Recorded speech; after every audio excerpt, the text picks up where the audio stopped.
Welcome back to Escapement and Watch. I'm your host, Falling Titan.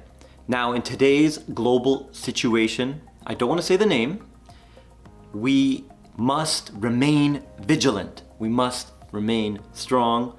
Safety first. I'm going to show you how you guys can check your status. You need one of these. You just put it in your ear and you push the button. And you get your reading. Oh, look at this, guys.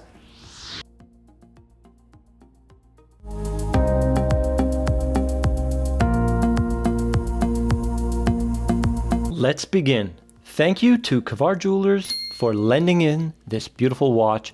If you want to buy this watch, email me in the description and I'll give you a discount code and you can have it. All right, let's get into it. Here we can see the brand new Seiko Alpinist, the 7th generation. Now the Alpinist was created in 1961 and the first Alpinist was called the L'Oreal Alpinist. Now that one didn't have a rotating compass. Now I see a lot of people on the forums saying, I like the original with the rotating compass. So that one with the rotating compass, I believe was the 5th gen or 4th gen. Guys, correct me. I know the Seiko Alpinist Society group on Facebook will know the answers, and I believe this one is the 7th gen.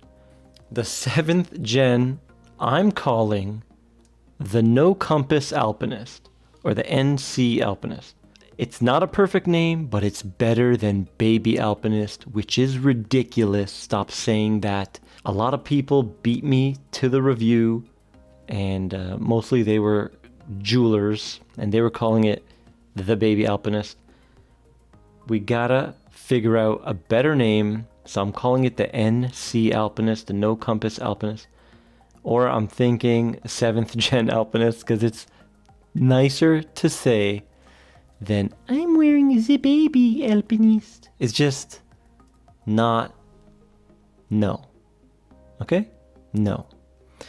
All right, let's get into the, wait, no, first of all, I want to say my favorite Alpinist is the 3rd gen, no, 2nd gen, what was it? Champion Alpinist. Beautiful name, by the way. The Champion Alpinist. I'm going to show a picture of it right here. Good Lord, that thing is beautiful. Can we get a 2nd gen reissue Seiko, please? Thank you very much. I would like it in 39mm. Thanks. Falling Titan, thanks you. Now let's get into it. Now, the case shape. As you can see, traditional Alpinist look from the last generation looks very similar, but there is no more second crown and no more internal rotating compass. I was going to say bezel. Now, as you can see, it also still has that beautiful brushing on the top of the lugs and that high polished bezel and the high polished sides. Now, it doesn't say, I couldn't find the word Alpinist anywhere on here, but we all know what it is. I don't know why they put the word automatic at the bottom. We know it's an automatic Seiko. Can we just keep the Prospex X? I know it's a P and a S. But why write automatic? Let's just put Alpinist there. Come on. If we're going to have the see-through case back, let's do the word Alpinist on the dial. If we can't put the beautiful mountain logo, the iconic case back, if we can't put it on here, which it should be, no one wants to see this movement.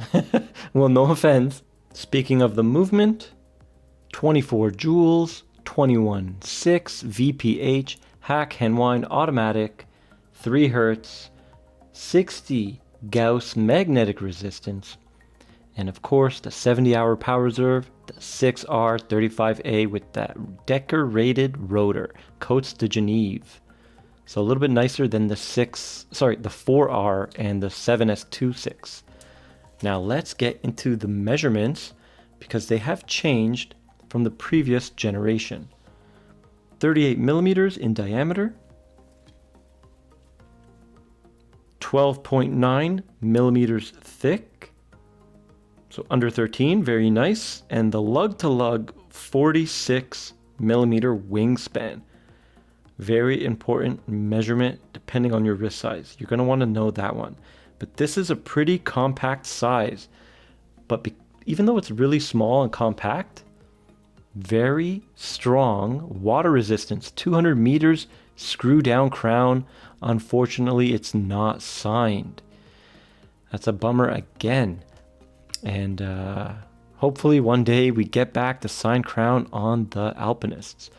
Now the strap is a beautiful blue calfskin leather. Seiko calls it Seiko calf. It feels all right.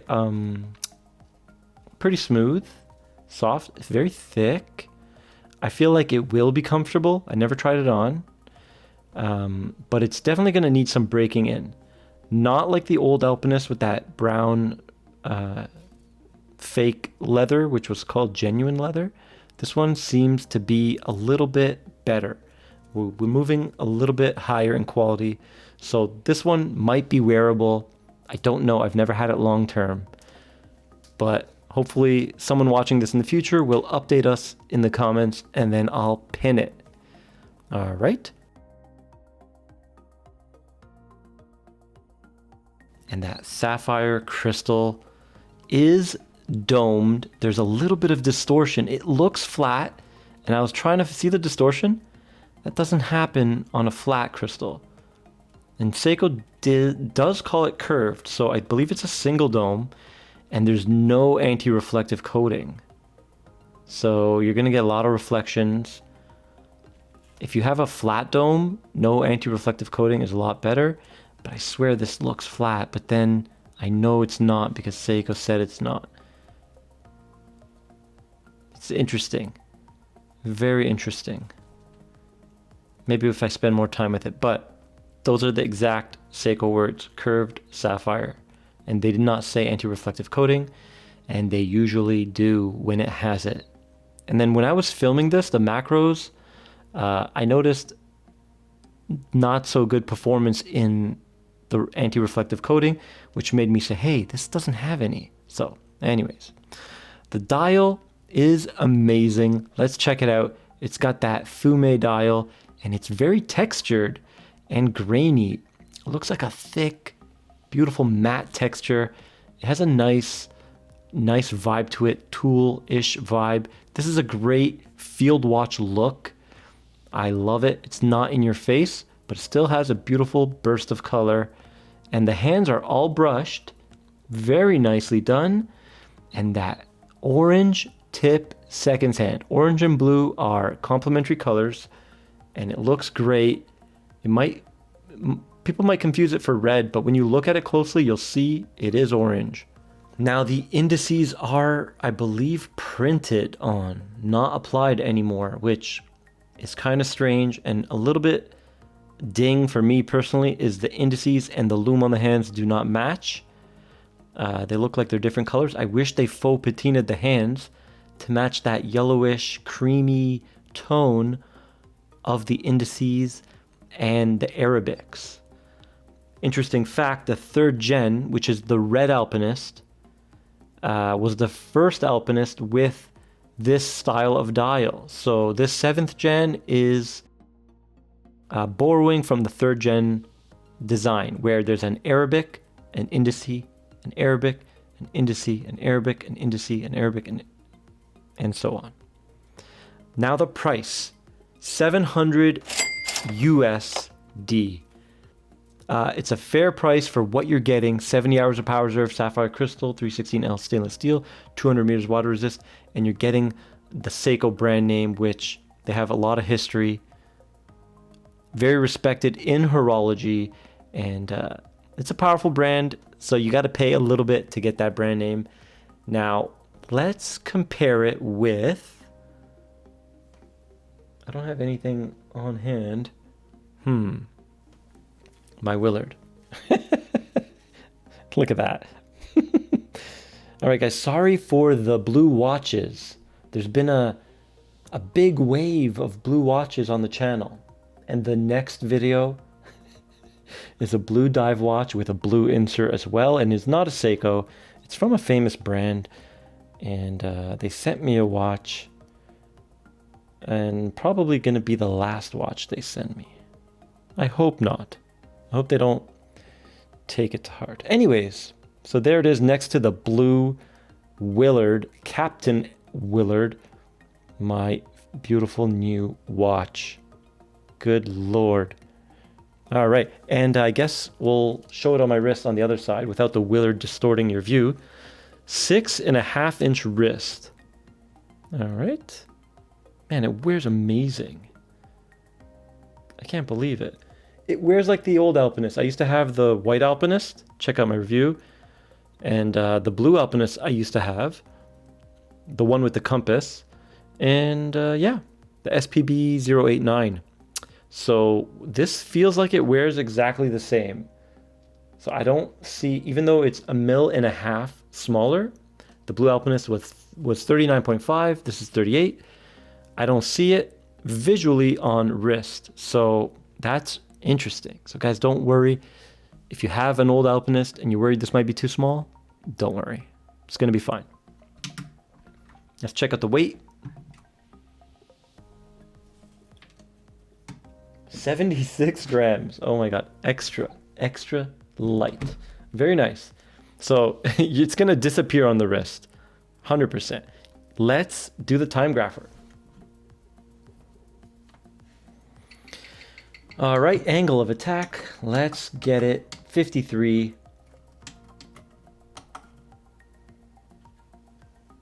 And let's begin. It is on. Oh my God, look at that amplitude. 321. What? That's powerful. Oh man. 1 second a day. So we got 3 seconds, 1 second, back to 3. 0.0 beat error. Wow, this movement is strong. 0 snowflakes. It's showing some powerful straight line. Very nice. Now we're at +4. Now this watch is brand new. I got it out of the Seiko delivery pouch. It never went on display. Nothing. So it's fresh from Seiko. Has never been wound up. So definitely I should leave it for half an hour to give it a fair chance. But we're going to get a general idea. +4, +5, +4, +4. 300 amplitude. It's a powerful movement. This is a good one. This is a good one. All right. Impressive. Now let's check the lume, guys. All right, there's the lume. Beautiful blue lume. I love it. Every time I see blue lume, I get excited. I don't know why. Well, blue's my favorite color. So, and just for reference, here's the blue Willard with the green lume. So very strong Seiko lume. The green is a little bit brighter, but the blue has a nice, cool look to it. We have lume plots on all the indices just at the very end, but you have no way of knowing where 12 o'clock is. There's no special one for 12, but you know, if it's on your wrist, you're gonna know that right now it's 10:21 almost. All right, see, I just told the time. Oh man, this thing is beautiful. Strong lume.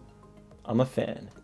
This is a great watch and relatively affordable price. It's almost near that 500 comfort range that most people have. And you know, if you get a little bit of a discount, then it's an excellent buy. You're getting great history. You're getting a powerful brand. You're getting a legacy name in the Alpinist. It is, I think, yeah, Seiko's third oldest sub brand, Alpinist. So has a strong following. Will always be in fashion, and you can't go wrong with this watch. If you need an everyday field watch, this is a great contender. I love it. Should I check out the green dial and maybe the black dial? I think I might. Let me know down in the comments if you guys want me to do a quick review on the green and the black. Now, if you like this video, please like, share, and subscribe. And I'll see you in the next one.